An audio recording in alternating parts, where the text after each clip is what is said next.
Hello everyone, I'm Melissa Daggett with Three Way Fit, and today's video is about how to multiply your money instead of just adding it.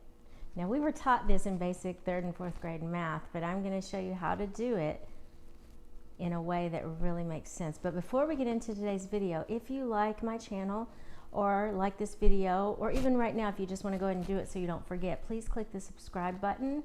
If you're in YouTube, if you're in the app, forget everything I'm saying right now, because some of this content will be added to the app. But our app is coming out the end of July. Hopefully, if everything goes well, Three Way Fit app. But if you're following the YouTube channel, click the bell if you want to get notifications every time I post new videos. And I will be posting new content weekly. And some of it's, YouTube is going to be less than what you get on the app. So if you want to get even more of all my workout programs, my nutrition section, my relationship and financial section, all of that is going to be on the app for a subscription rate of only $9.99 a month. But some of it will be posted here on YouTube just so you can get a taste of what I do. And this is free, so go ahead and subscribe to a free channel if you like what you hear. Okay, let's go ahead and get into it. As I said, my name is Melissa Daggett. I'm a certified life coach. I'm a financial advisor and a lover of great relationships. So today's category is finances, and we're going to talk about don't just work for your money. The title of the video is actually don't just work for your money, make your money work for you. And I'm not just talking about in the stock market. I'm talking about there are so many ways you can do this. So if you've been following me or watching any of my financial videos, you know that I've taught you that I was failing in money, in my finances, until I learned the basic laws of money. And so I have a whole program, a lot of videos on just the 5 laws of money. They're the basic laws. It's not rocket science. If you study wealthy people and their habits, they really boil down to 5 simple laws of money. So go ahead and watch those videos if you haven't yet. But I'm going to be talking today about basically the first 2 laws of money. So make money. So today we're going to talk about multiple streams of income and why that's so important, and also why it's so important that at least one of them be a passive versus active stream of income. And then hopefully this will jog your memory in different ways, because the sky is the limit. There are multiple ways to do this. So how you do it is up to you. I'm just going to give you the basic principles, okay? And so once you've done law number 1, which is make money, because we have to have money before we can do anything else with it. Number 2 is save money. So I am going to be talking about how it's so important and how much to save, so that you not only have your emergency fund, but you have a nest egg to actually invest in something passive that can make it grow and multiply. Does that sound good to you?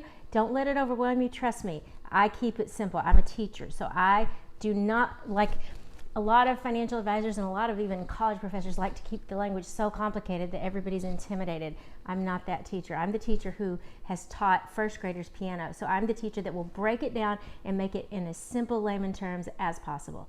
Now, if you're more investor savvy and you want more of the fancy stuff, that can be available too. But today is just about principles that anybody can apply and get started with. So don't be intimidated. Know that the more you give yourself a knowledge, the more you're empowered.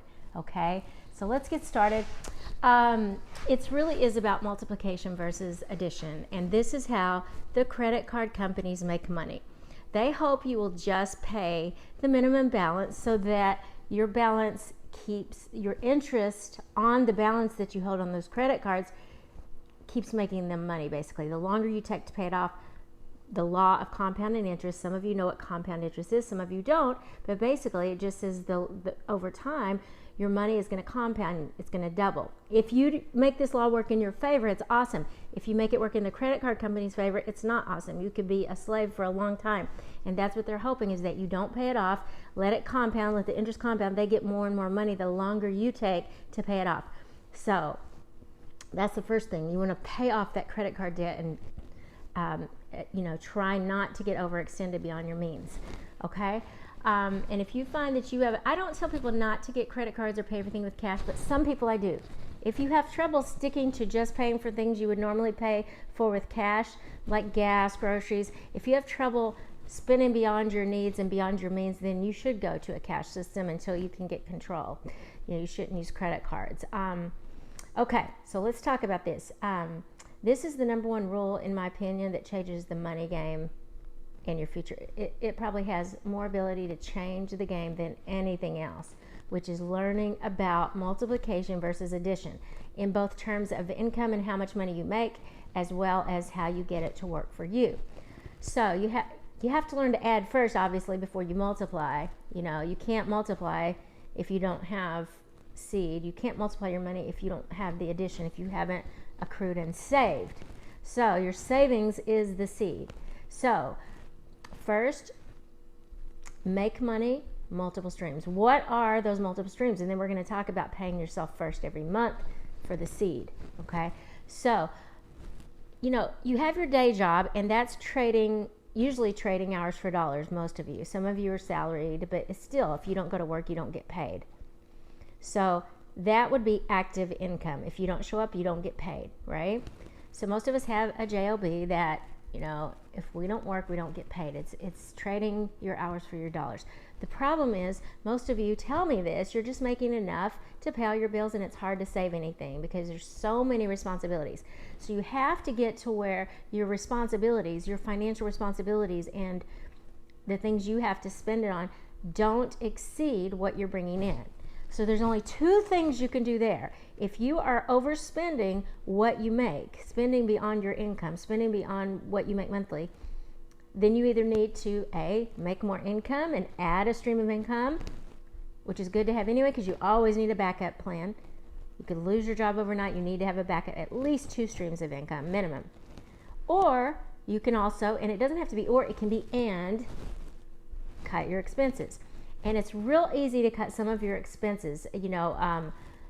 Dollars add up to hundreds, add up to thousands a year. So I'll give you some tips on that in a minute. But first, let's talk about the multiple streams of income. So we talked about, you have a lot of you, not all of you. Some of you are entrepreneurs and don't have a day job that you trade hours for dollars. But for those of you who have traditional work, you have an employer and you go to work, that's your main source of income. But beyond that, you should try to come up with an idea of how to make money while you sleep, meaning if I don't show up, I still get paid. Let's talk about that. One way you can do that, which is very popular right now and will continue in the future, is to build an online business. What are you good at? What do you love to do? If you didn't even get paid, what would you be doing? So, like, for example, for me, I teach piano lessons, and I'm really trying to think of how to come up with my next passive stream of income, which will be an online piano teaching course that I build it once. I spend the time and build it, but then every time someone buys it, I get paid again. I get paid over and over every time someone buys it. An even better idea is something that it's called repetitive consumption. Everything is about consumption. So if people don't consume your product, you won't get paid in that case. So you have to make sure people know about your product once you build it. So they consume it, but let's say it's something like food or vitamins or cosmetics, something that people use every day or every month. They use on a regular basis and they consume it. And then what happens when they run out? They buy more. So guess what? If you do a consumable product, even better, even more multiplication. Why? Simply because with addition versus multiplication, right? If I just sell something that's a widget that people only use once and they don't ever buy more, like a piano course, it's good, but it's not best because they're not going to buy it again. They're just going to buy it one time. But if I sell something like, a cosmetic or vitamins or something, food item or a product that people consume and they love it and I do a good job with it, they will buy it over and over again from me. I don't have to keep adding customers. Now I'm multiplying because I keep getting paid over and over. But I still want to add customers because then it even multiplies more. But I'm just saying that's how you keep the repeat business going from one customer and get paid over and over again from that one customer. Okay? So the sky is the limit with that. You've got the worldwide internet. Come up with something, even if it's not something you make or you build, but that you can resell. You can buy at a discount and resell, more. You buy a widget for $1 and sell it for $5, Get creative though, but you need an income like that you're getting paid while people are surfing and find your products. You're getting paid while you sleep, and Amazon has tons of opportunities for that. Another kind of idea for a passive income is what we all know traditionally as investing, in the stock market or investing in mutual funds. but you have to have money saved before you can do that. So let's talk about addition now for a minute. We talked a little bit about multiple streams of income. The other thing you can do to create an extra stream of income is, maybe do a side gig, a side hustle that you get quick cash for, like, well, right now Uber's not real popular with lockdown, but it's still around. But something like that, a side hustle. Okay, let's talk about once you're making money and you're making more and you're able to save some, what do you do with that first? It's really important. Number one, you must have an emergency fund. So there's a reason I made videos on the 5 laws of money in the order I did, because if you get to, let's say, number 4, invest your money, and you invest before you do number 3, which is protect it, you could be in trouble. Or if you do invest before you have an emergency fund, that's not good, because something happens, an emergency happens, you need to have enough saved that you can cover emergencies and not go into debt and not get hurt. Okay, so that would be things like, small emergencies would be things like car repairs, replacing tires. Big emergencies would be like medical bills, hospital bills you weren't expecting. Emergency fund, typically most advisors say, needs to be 3 to 6 months worth of income, monthly income. So whatever your income is monthly times 6, you should have that set aside in a cash emergency fund. After you've saved that much, now you can start investing. You need to protect your money too, and that's a whole nother video. But how do you make it multiply through investing? Well, typically, you can earn what's called compounding interest over time, like the credit card companies do, only you're earning it. And over time, that money's going to multiply and make money. And, in the stock market, S&P 500 average growth over a 10-year period is 8.6%. Way more than the banks are giving you. So why do you not want to put all your money in the bank? How much is the bank paying you for your money to be there? Are you getting like what, a penny every month? 0.001%? Yeah. So you need to save enough that you can put it somewhere where you can invest in companies that are making money and you can get a piece of that pie. That's passive income. You are getting a piece of the pie, a piece of the profit from work that these businesses are doing, and you want to make sure you invest in good ones, but you want to invest when they're low, when things have sort of dropped, and then just keep it there. I tell people, I'm not going to give investing advice on this video. I'm not even allowed to, but I can give you general advice that over time your money, it's proven over a 10-year period, it will grow 8.6%. So it's good to start younger too, because the compounding interest, the longer it sits there, so meaning the earlier you start investing, the better, because it compounds interest, your money will double. I have a whole lot, it's called the Rule of 72, telling you how your money will double. Einstein developed the Rule of 72, and I talk about that Rule of 72 in one of my videos. I believe it's the one on the 4th law of money.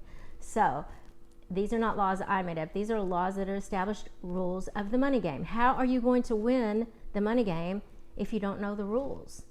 And the wealthy know. They practice these laws, and that's how they all do it. It's the same thing. They make more money than they spend. They save it. They invest it. They multiply it.